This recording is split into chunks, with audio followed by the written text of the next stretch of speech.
Salam sang debaters. Berani bertanya, berani ditanya. Jangan kerja kau hanya bertanya terus. Kawan-kawan, saya iseng-iseng main ke Geraha Mualaf, di mana di sana jago-jagoannya sedang tertawa tertiwi 1, 2, 3, 4, 5 ikut admin ya. Mereka membuat sebuah judul. Judulnya itu saya pun geli juga ya, tetapi pas bagi mereka. Judulnya Fake Murtadin Memaloekan, ya kan? Moer tadien memaloekan, ya kan? Baru tahu saya ada fake murtadin. Bagaimana mereka bisa mengatakan itu fake murtadin? Ya, takaran mereka ternyata kalau ditanya Al-Quran, tahu doa ini, langsung dikatakannya bahwa itu fake murtadin. Padahal mereka tidak pernah melihat KTP-nya, tidak pernah melihat pernikahannya di mana. Ya, bedakan dengan orang mati yang pernah kita saksikan di Jawa Timur itu dijemput hanya karena KTP-nya tertulis agamanya Islam, karena dia sudah pindah agama. Mengapa mereka tidak rela terhadap murtadin ini sehingga dibilang fake? Fake itu palsu ya. Kawan-kawan, sekarang mereka membuat judul seperti itu. Dari sudut mereka itu pas. Bahwa orang itu dulu Islam, keluar dari Islam itu namanya murtadin. Nah, yang ada di Geraha Mualaf ini semua para murtadin. Ya kan? Maka itu pas dikatakan mereka itu murtadin. Nah, kalau dari sudut Kristen, apakah kita pantas mengatakan mereka murtadin? Tidak, kawan. Kalau kau mengatakan mereka murtadin, artinya kau menolak mereka. Islam pun menolak mereka. Sebab di dalam Kristen tidak dikenal namanya murtadin. Kalau kau mengatakan murtadin itu adalah orang yang murtad, maka dia pengikut ajaran setan-setan. Di Kristen tidak ada ajaran setan-setan. 1 Timotius 4 ayat 1. Ya kawan-kawan. Maka dari sudut orang Kristen harus memanggil mereka Kristen. Paham ya? Orang Kristen. Dari sudut orang Muslim, ya mereka mengatakan murtadin. Apakah Kristen sama dengan Islam? Kan tidak.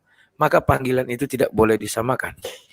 Kalau di dalam Islam itu dijelaskan, orang yang dari Kristen pindah kepada Islam itu namanya mualaf. Orang yang dari Islam pindah kepada Kristen namanya murtadin.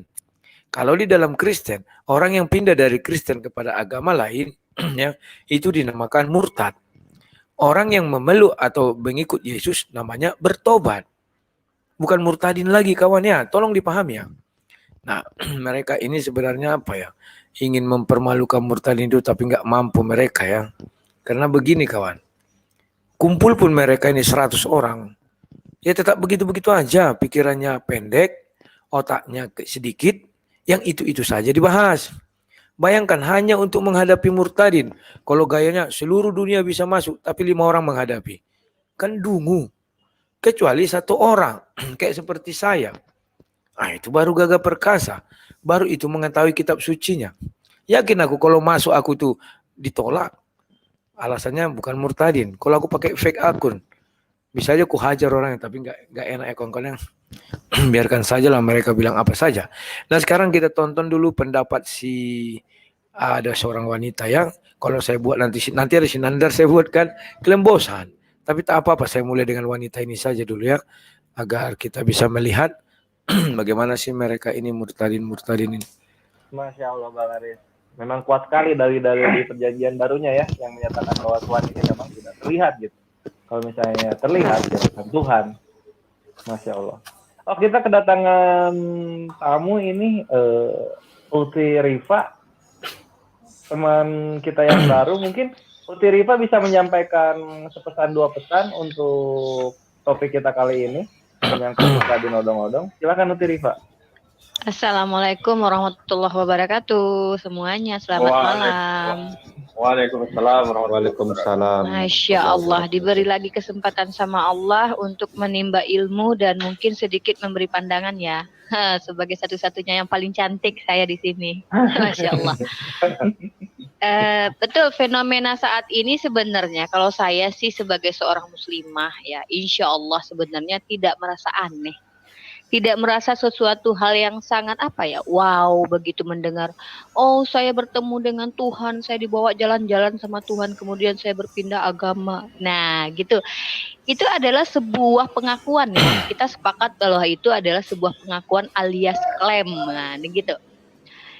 Begini, klaim yang tidak bisa dibuktikan, klaim yang hanya sekedar apa ya, pembenaran untuk menguatkan itu hanyalah bentuk tanda-tanda bahwa kekhawatiran seseorang karena akidahnya sudah mulai goyah. Jadi dikumpulkanlah mereka-mereka yang bersaksi menghalalkan segala cara lah begitu dengan kesaksian-kesaksian yang bullshit sebetulnya, karena memang tidak bisa dibuktikan kalau hal seperti itu. Contoh, siapa saja bisa sekarang lihat di YouTube di acara-acara hantu-hantuan, bisa banyak orang mengaku ada yang ketemu dengan apa namanya, pocong, ada yang ketemu dengan Nyi Roro Kidul, ada yang bertemu dengan siapa, atau jangan gitulah, Roy Kiyoshi juga mengaku kalau dia bisa meramal masa depan gitu loh. Kalau cuma sekedar pengakuan-pengakuan gitu, sebenarnya umat Islam tuh nggak perlu alah gitu ya. Bukan menjadi hal yang sangat wow lah begitu, apalagi mengatakan bertemu dengan Tuhan Yesus begitu. Sementara jelas kan saya sudah pernah membahas ini juga waktu berdebat dengan Bu Uti ya di sini. Hakikat Tuhan itu sendiri dinyatakan bahwa Tuhan itu tidak mampu untuk dilihat begitu. Dan bahkan di dalam ayat-ayat perjanjian lama itu, Tuhan itu sendiri ketika dia turun bertemu dengan Abraham, bertemu dengan Musa, itu berupa malaikat. Memang ada satu ayat yang ambigu, saya anggap itu ayat ambigu, di mana Tuhan dikatakan Tuhan turun, kemudian ada sosok 3 orang bertemu dengan Abraham di dekat pohon. Dan anehnya ayat itu Abraham menyajikan makanan. Jadi kan mustahil Tuhan makan begitu. Jadi ini adalah bentuk yang tidak bisa masuk akal gitu. Jadi Tuhan itu tidak akan pernah turun karena begini. Karena memang tidak ada kelayakan untuk Tuhan turun ke bumi sesuai dengan firman kata-kata Salomo. Saya ingat di ayat Salomo berkata ketika mau membangun bait Tuhan, bait apa yang mau saya buat sementara Tuhan itu lebih besar dari segala-galanya berhala, dan bait ini tidak akan muat untuk Tuhan, melainkan hanya namanya saja. Begitu, Salomo berkata begitu di dalam ayat perjanjian lama. Dan bahkan di Mazmur juga dikatakan bahwa di dalam ayat ini kalau nggak salah itu di ayat Mazmur 92 ayat 9 jelas di situ dikatakan, tetapi engkau di tempat yang tinggi selama-lamanya. Nah, artinya Tuhan itu di tempat yang tinggi. Dan di ayat lain juga dikatakan ketika Bani Israel mendengarkan firman Tuhan dari langit. Jadi sebenarnya kalau kita seolah-olah kita ini begini ya, mencari mutiara di antara butiran debu gitu, di kotoran, di dalam kotoran akan ketemu ini ayat-ayat yang menunjukkan hakikat Tuhan, bahwa Tuhan itu bukan tidak mungkin dia turun ke bumi, bisa saja Tuhan turun ke bumi, namanya juga Tuhan, tapi karena dia itu memiliki sifat keagungan, tidak agung kalau Tuhan itu turun ke bumi karena Nah, kawan-kawan, kalian sudah mendengar ya bahwa namanya siapa tadi itu ya pernah berdebat dengan Uti Watimena. Ini juga mulut dia ini berbisa, kawan. Makanya saya bilang kita kekurangan apologet Kristen, wanita ya. Hanya Uti Watimena saat ini yang ada. Menyedihkan sekali, kawan.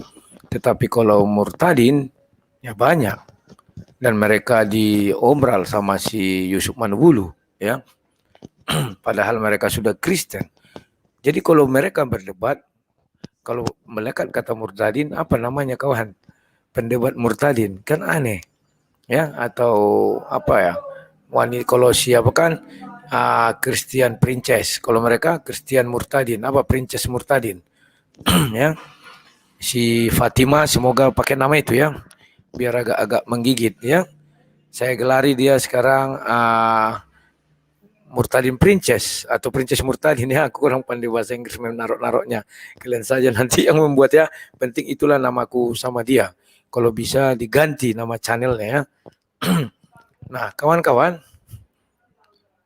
yang saya tangkap dari si ibu tadi yang berbicara bahwa dia mengatakan Tuhan tidak akan turun ke bumi katanya. Tetapi di satu sisi dia mengatakan bisa-bisa kalau Tuhan menginginkan ya kan. Inilah kehebatan orang-orang ini ya. Orang ini selalu menggunakan standar ganda dan abu-abu. Ya katakan iya, tidak katakan tidak, selebihnya dari iblis. Maka ucapan ibu tadi itu dari iblis, ya kan?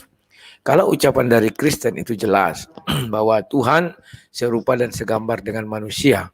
Sudah, memang dia berada di tempatnya yang tinggi. Dia tidak akan turun. Memang Bapa tidak pernah turun kan? Kalau Bapa turun maka dunia akan hancur. Itulah sebabnya pada sampai hari penghakiman nanti yang diturunkan, yang turun itu bukan Bapa menghakimi tetapi Yesus Kristus, ya kawan-kawan ya. Itu biar kalian ketahui. Jadi kalian jangan lagi sembarangan mengatakan bahwa Yesus itu oneness dengan Bapa, ya, tidak. Bapa nanti ditetap di tahtanya, Yesus yang di tahtanya juga untuk menghakimi. Ya kawan-kawan ya. Nah, kawan-kawan, ada satu hal yang menarik dari ibu ini. Dia juga kan karena membahas kehadiran Yesus. Ya dalam mimpi-mimpi orang itu, ya kawan-kawan ya.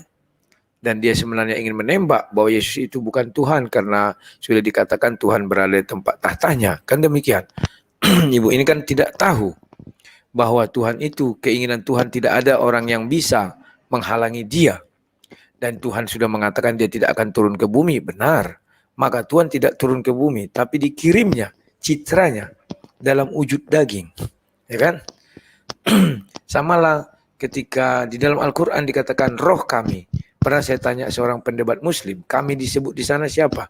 Ya roh Tuhan katanya. Ya kan?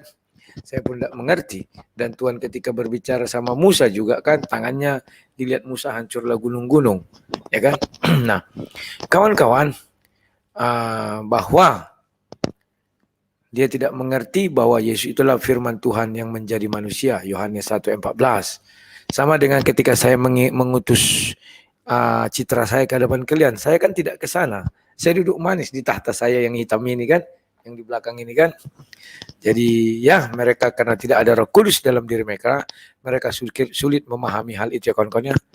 Nah, yang saya sesalkan di Geraha Mualaf ini mereka membahas murtadin bermimpi berjumpa Yesus. Ini adalah satu kebodohan, kawan.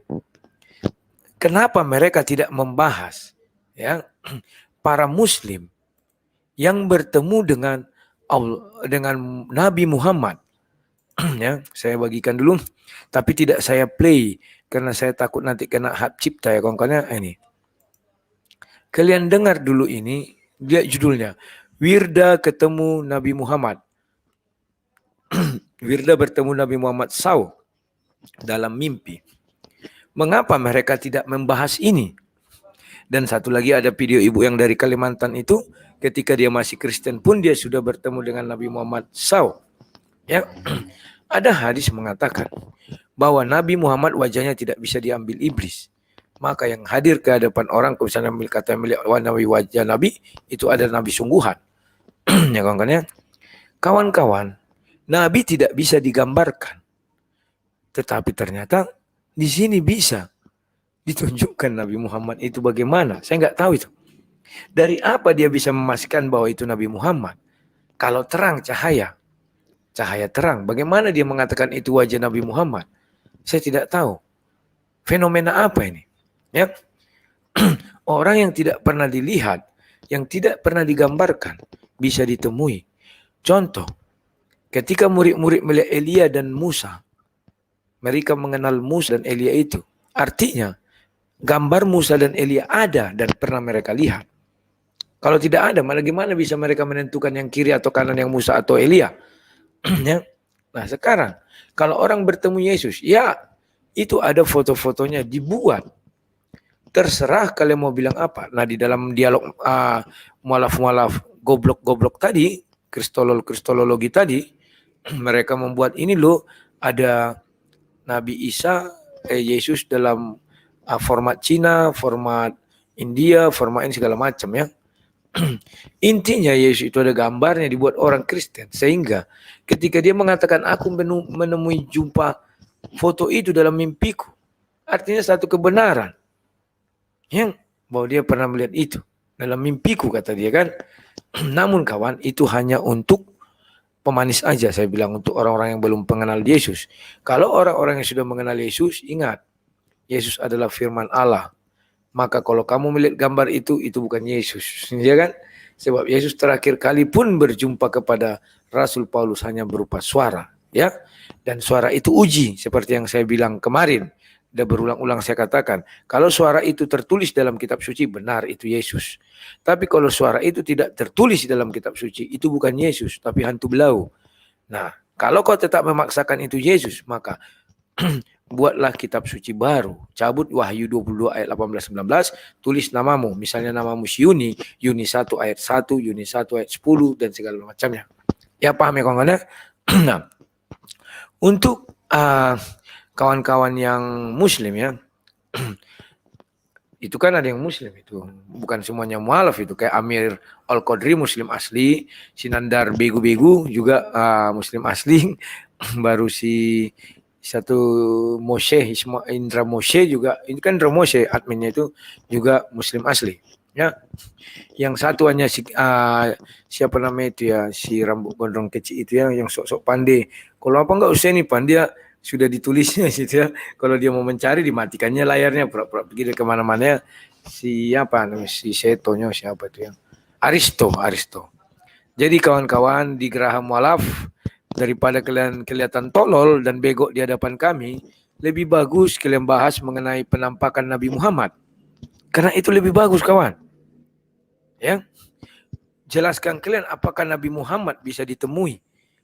Bagaimana dia melihat Nabi Muhammad. Ini satu misteri kawan. Ya, karena di dalam Al-Quran dibilang tidak bisa digambarkan.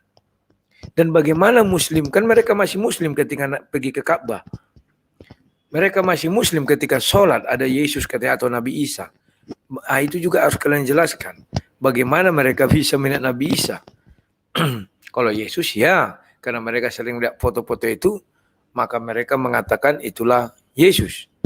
Itulah kenapa ada foto-foto itu ya, biar bisa orang mentransformasikan atau membuat sebuah pencitraan. Sehingga ketika dia melihat begitu dia bilang, oh itu Yesus, begitu ya. Tetapi itu untuk pemula. Kalau untuk orang yang expert, orang yang sudah beriman, dia tahu kitab suci, seperti Paulus, itulah terakhir. Kan kata Paulus, kepadakulah terakhir Yesus menampakkan diri. Tidak berupa wujud, tetapi berupa suara dan cahaya yang menyilaukan. Ya kawan-kawan ya. Jadi kawan-kawan, ini juga saya sekaligus menantang Geraha Mualaf. Sekali-sekali kalian bicara tentang Islam, tetapi seorang diri. Biarkan kami masuk, kami menghajar kalian. Kalau berani, jawab dari Al-Quran atau dari hadis. Atau dari kitab-kitab yang kamu percayai. Ini tantangan kepada Geraha Mualaf. Saya percaya kalau betul Al-Quran itu kitab suci paling sempurna, paling lengkap, tidak pernah diubah-ubah dan jatuh langsung turun dari langit, kalian bisa menjawab semuanya. Ya? Jangan sampai nanti hanya saya yang tinggal percaya di bumi ini ucapan kalian. Sementara kalian lari meninggalkan apa ucapan kalian. Kan lucu. Saya yang bukan dari situ, saya yang percaya. Kalian lari semua. Ya kawan-kawan ya. Oke kawan-kawan, saya cukupkan sekian. Ingat Geraha Mualaf, tantangan saya. Kalian buatlah sebuah dialog seorang saja. Gak usah rame-rame. Cari yang paling hebat, terserah. Entah si Nababan, entah si Moko Ginta. Kalau bisa masih rohnya dipanggil ya. Kan ada itu ilmu memanggil roh katanya kan. Saya nggak tahu apakah bisa. Ataukah dia sudah nikmat di sana dengan hadiah surganya. Saya juga nggak tahu. Karena dia memang dikatakan masuk surga. Kalian jangan bilang saya menghina dia, tidak. Dia sekarang masih di dalam, atau dia masih di dalam tanah dengan malaikat nungkar nangkir, disiksa dulu biar dilapangkan kuburnya. Saya nggak tahu. Tapi itulah ajaran yang ada di Islam. Begitu dia dikubur, maka dimintakan lapangkanlah kuburnya. Padahal itu sudah lapang kan, dibuat tanah gini, dimasukkan dia, ditutup hanya begini ke samping. Baru ditimbun tanah, artinya ada ruang di situ ya. Jadi kawan-kawan, itulah yang bisa saya sampaikan. Dan nanti mungkin sore saya live lagi. Jam-jam 3 dan jam 7 malam saya mulai mengajak kawan-kawan muslim untuk berdiskusi agar ditiru Geraha Mualaf. 1 menghadapi 4 orang. Kayak kemarin kan 4 orang muslim saya hadapi. Jangan Geraha Mualaf 5 menghadapi 1. Oke? Sekian dan terima kasih. Salam sang lebat.